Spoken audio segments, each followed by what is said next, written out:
बारिश का मौसम है। गांव में जोर से बारिश हो रही है। गलियां कीचड़ से भरी हैं और आसमान में काले बादल छाए हैं। फिर भी सुरेश अपने समोसों का ठेला तैयार करता है और गांव में निकल पड़ता है। अरे बारिश हो या तूफान, सुरेश का ठेला तो रुकेगा नहीं। चल, आज भी गांव में समोसों की खुशबू फैलानी है। लोग भूखे तो नहीं रह सकते हैं ना। बारिश में भी गर्मा गर्म समोसे सबको पसंद आएंगे। बारिश रुक जाती है।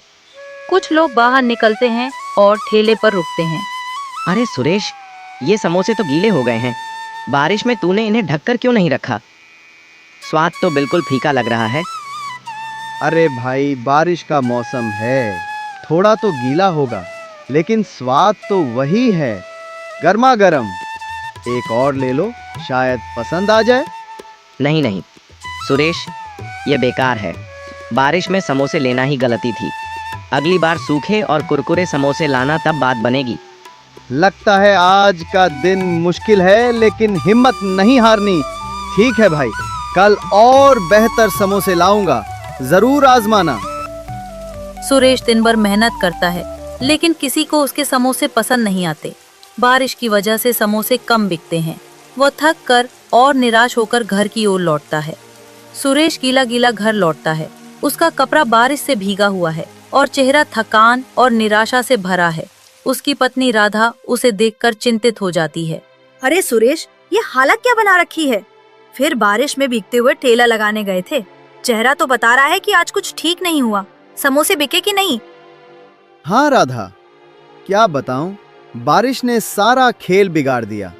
लोग समोसे खरीद तो रहे थे, पर सब कह रहे थे कि गीले हो गए हैं, स्वाद बिगड़ गया। कुछ ही समोसे बिके। मैंने तो दिन भर गलियों में ठेला घुमाया, पर मौसम ने साथ नहीं दिया। ये तो परेशानी की बात है सुरेश। अगर रोज रोज ऐसा रहा तो हमारा क्या होगा? थैले का खर्चा, घर का खर्चा, सब कैसे चलेगा? कुछ और सोचना पड़ेगा, नहीं तो मुश्किल हो जाएगी। हाँ राधा, चिंता तो मुझे भी है, पर हार नहीं माननी। कल फिर कोशिश करेंगे। शायद मौसम सुधर जाए और लोग फिर से समोसे खाने आए। बस थोड़ा सब्र रखना होगा। सुरेश और राधा चुपचाप रात का खाना खाते हैं। कमरे में सन्नाटा है और दोनों के मन में चिंता की लकीरें हैं। अगले दिन सुबह होती है। बारिश अब हल्की हो चुकी है। सुरेश फिर से अपने समोसों का ठेला तैयार करता है और गांव की गलियों में निकल पड़ता है, लेकिन लोग उसके ठेले पर नहीं रुकते। लगता है कल की बात सबके दिमाग में अटक गई। लोग शायद सोच रहे हैं कि समोसे फिर से गीले होंगे। कोई ठेले पर आ ही नहीं रहा। अरे, इतनी मेहनत से समोसे बनाए और अब कोई खाने वाला ही नहीं। वो एक चौराहे पर ठेला रोककर इंतजार करता है, लेकिन घंटों बीत जाते हैं और कोई ग्राहक नहीं आता। सुरेश का चेहरा उदास हो जाता है। क्या करूं अब? अगर ऐसे ही रहा तो ठेला चलाना मुश्किल हो जाएगा। तभी एक बूढ़ा व्यक्ति, जिसके कपड़े पुराने और फटे हुए हैं, धीरे धीरे ठेले के पास आता है। बेटा, एक समोसा दे दे, बहुत भूख लगी है, दिन भर से कुछ नहीं खाया। बाबा, आपके पास पैसे हैं? बेटा, मेरे पास तो एक पैसा भी नहीं है, बस सोचा शायद तू कुछ दे दे। कोई बात नहीं बाबा, भूखे को खाना देना पुण्य का काम है। ये लो, गर्मा गर्म समोसा खाओ और ताकत लाओ। बेटा, तेरा दिल तो सोने जैसा है, ये समोसा बहुत स्वादिष्ट है। भगवान तुझे हमेशा खुश रखे और तेरे ठेले पर बरकत दे। शुक्रिया बाबा, आपकी दुआ ही काफी है। आसमान फिर से काले बादलों से घिर जाता है और अचानक तेज बारिश शुरू हो जाती है। बारिश की बूंदें ठेले पर रखे समोसों पर गिरने लगती हैं। सुरेश परेशान हो जाता है। अरे, ये क्या हो गया? फिर से बारिश। अब तो सारे समोसे भीग जाएंगे। कल लोग बुरा भला कह रहे थे और आज फिर वही हाल। मेहनत पर पानी फिर जाएगा। तभी बूढ़ा व्यक्ति अपनी पुरानी मोटी बोरी उतारता है, जो उसने बारिश से बचने के लिए ओढ़ रखी थी। बेटा, परेशान मत हो, यह बोरी ले, इसे अपने ठेले पर डाल दे, इससे तेरे समोसे भीगने से बच जाएंगे। लेकिन बाबा, अगर मैं ये बोरी ले लूं, तो आप कैसे बचेंगे इस बारिश से? आप तो खुद भीग जाएंगे। मेरी चिंता तू मत कर बेटा, यह बोरी तुझे ज्यादा जरूरी है, ले रख ले इसे और अपने समोसों को बचा। बाबा, आपका बहुत बहुत शुक्रिया। आपने मेरी बड़ी मुसीबत हल कर दी। बस अपना काम करते रहा बेटा। अच्छे दिल वालों का हमेशा भला होता है। बूढ़ा व्यक्ति धीरे धीरे बारिश में चलना शुरू करता है, लेकिन अचानक वह बारिश के पर्दे में गायब हो जाता है। वह बोरी को और मजबूती से ठेले पर बांधता है। बारिश अब थम चुकी है। एक ग्राहक जो गांव का एक जाना माना व्यापारी है, ठेले के पास आता है। अरे सुरेश, तेरा ठेला तो आज भी यहीं है। मैंने सुना था कि कल तेरे समोसे गीले हो गए थे, लेकिन आज तो मौसम थोड़ा ठीक लग रहा है। चल 2 समोसे दे दे, भूख जोरों की लगी है। हाँ भाई, आज समोसे बिल्कुल ताजा हैं, ये लो गर्मा गर्म। लेकिन सच कहूँ, कल की बात से मन थोड़ा डरा हुआ है। लोग शिकायत कर रहे थे। वाह सुरेश, ये क्या बात है। ये समोसे तो लाजवाब हैं। ऐसा स्वाद तो मैंने पहले कभी नहीं चखा। ना ज्यादा तेल, ना गीले, बस एकदम कुरकुरे और मसालेदार। तूने तो आज कमाल कर दिया। सच में भाई, तुझे इतना पसंद आया? शुक्रिया। शायद आज का दिन अच्छा है।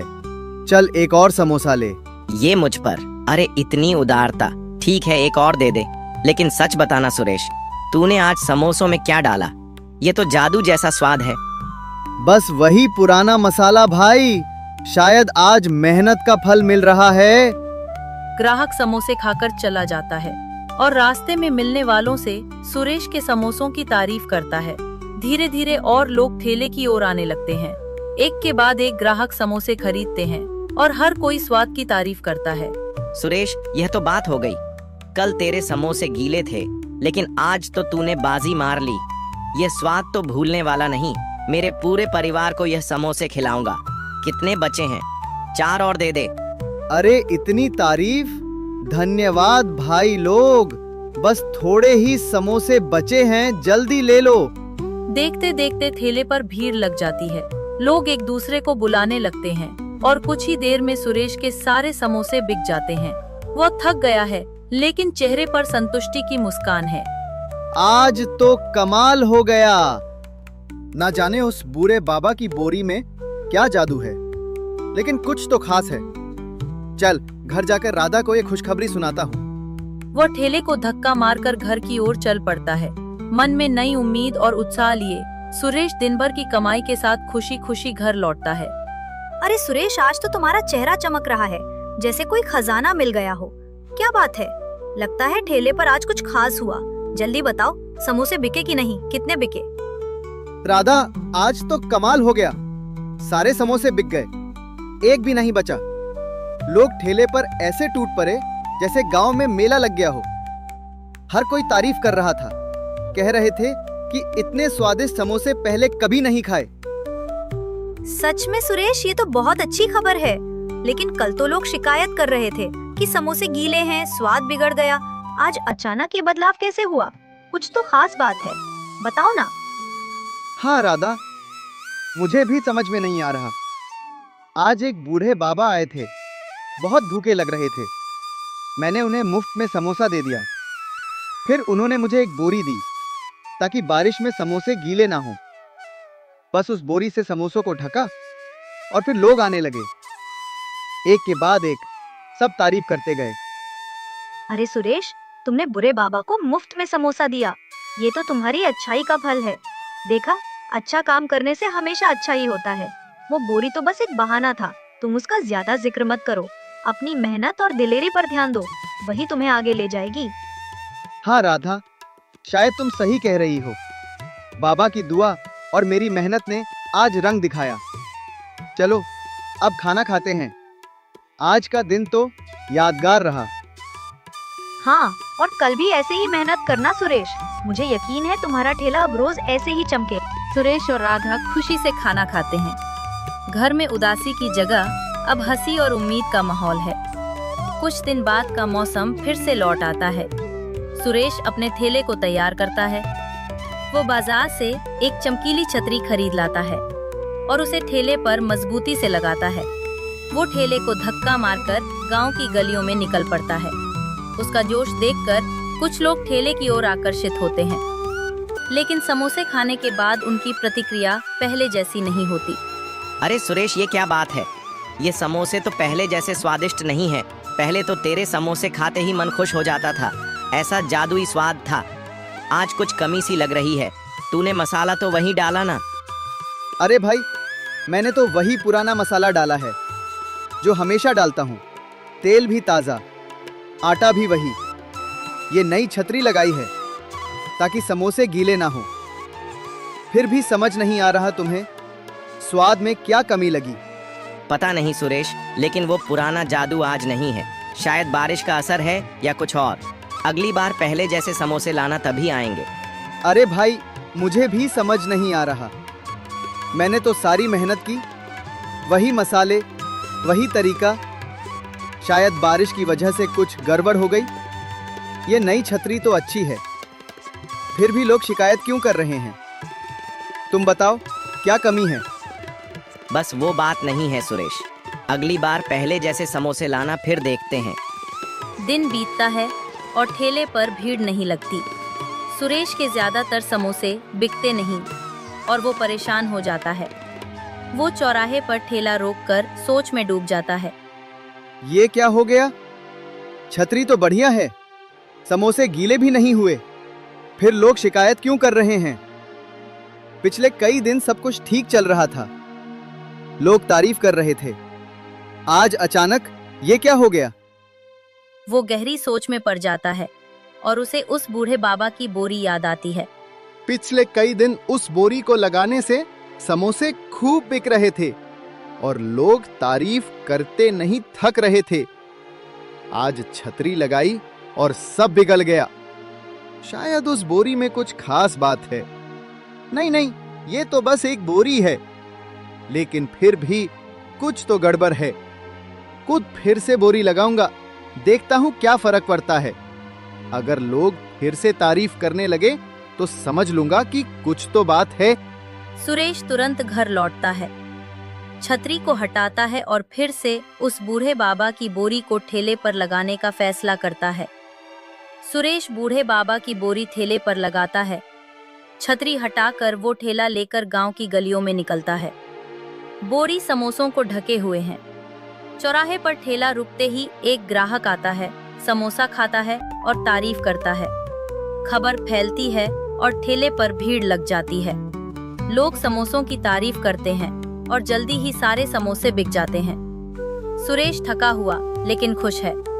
ठेला समेटते समय वो बोरी को देखता है और समझ जाता है कि इसमें कोई खास शक्ति है। वो बोरी को संभाल कर रखता है और खुशी खुशी घर की ओर चल पड़ता है।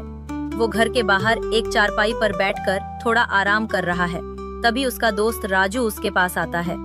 सुरेश भाई, थोड़ा वक्त है, मुझे तुमसे कुछ बात करनी है। अरे राजू, बैठ। क्या बात है? चेहरा तो ऐसा लग रहा है जैसे कोई बड़ी मुसीबत आ गई हो। बता, क्या हुआ? सुरेश भाई, सच कहूं तो मैं बहुत परेशान हूँ। कई दिनों से कोई काम नहीं मिल रहा। बाजार में कोई दुकानदार मुझे रखने को तैयार नहीं। घर का खर्चा चलाना मुश्किल हो गया है। सोचा तुमसे बात करूं, शायद तुम अपने ठेले पर मुझे रख लो। थोड़ा बहुत हाथ बटा दूंगा, कुछ काम कर लूंगा।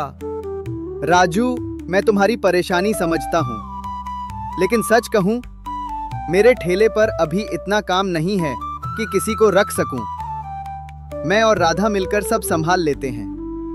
तुम तो जानते हो, ठेला छोटा सा है और अभी तो बस किसी तरह गुजारा चल रहा है। हम समझा भाई, फिर भी सोचा था शायद तुम कुछ मदद कर सको। कोई बात नहीं, मैं कुछ और देखता हूँ। अरे राजू, टेंशन मत ले, तू मेहनती है, तुझे जल्दी ही कुछ काम मिल जाएगा। बस हिम्मत रख और गांव में इधर उधर पूछता रहे, कुछ ना कुछ जरूर निकलेगा। राजू चुपचाप सिर हिलाता है और निराश होकर चला जाता है। सुरेश उसे जाते हुए देखता है और उसके मन में राजू की परेशानी के लिए थोड़ा दुख होता है, लेकिन वो अपने ठेले के काम में व्यस्त है। राजू अपने घर लौटता है और अपनी पत्नी से बात करता है। सुरेश ने मुझे काम देने से मना कर दिया, कहता है ठेले पर इतना काम नहीं है। लेकिन मैंने देखा है, कभी उसके समोसे बेकार हो जाते हैं और कभी एकदम से इतने स्वादिष्ट कि सारा गांव तारीफ करता है। अब तो उसका ठेला रोज चल रहा है। पता नहीं वो क्या जादू करता है। मुझे तो लगता है उसमें कुछ राज है। सच में? फिर तो तुझे पता लगाना चाहिए राजू। शायद उसने कोई खास तरीका ढूंढ लिया है। तू उसका पीछा कर, देख क्या मात्रा है। राजू के मन में शक और लालच जागता है। वो सुरेश के थैले के रहस्य को जानने का फैसला करता है और उस रात वो सुरेश के घर के बाहर चुपके से खड़ा हो जाता है, ये सुनने के लिए कि सुरेश और राधा क्या बात करते हैं। वो उन दोनों की सारी बातें सुन लेता है। और अगले दिन सुबह जब सुरेश अपना ठेला तैयार कर रहा था, राजू जबी बोरी को चोरी कर लेता है। राजू अपने घर पहुंच चुका है, बोरी को जमीन पर रखता है, उसकी पत्नी भी वहां है। अब देख क्या कमाल दिखाता हूँ। ये वही बोरी है जो सुरेश को अमीर बना रही है। बोरी बोरी आटा निकाल, बोरी बोरी सोना निकाल। अरे कैसी बोरी है ये? कुछ भी तो नहीं कर रही, एक पत्थर तक नहीं निकाल सकती, सोना तो दूर की बात। तभी बोरी से ढेर सारे पत्थर निकलते हैं और दोनों पर गिर जाते हैं। दोनों पत्थरों में दबे पड़े हैं। सुरेश को उसकी ईमानदारी और दयालुता का इनाम मिला, जबकि राजू को अपनी चोरी और लालच की सजा। ये कहानी हमें सिखाती है कि जो दूसरों की भलाई करता है, कुदरत खुद उसकी मदद करती है, और जो छल करता है उसका अंत हमेशा बुरा ही होता है।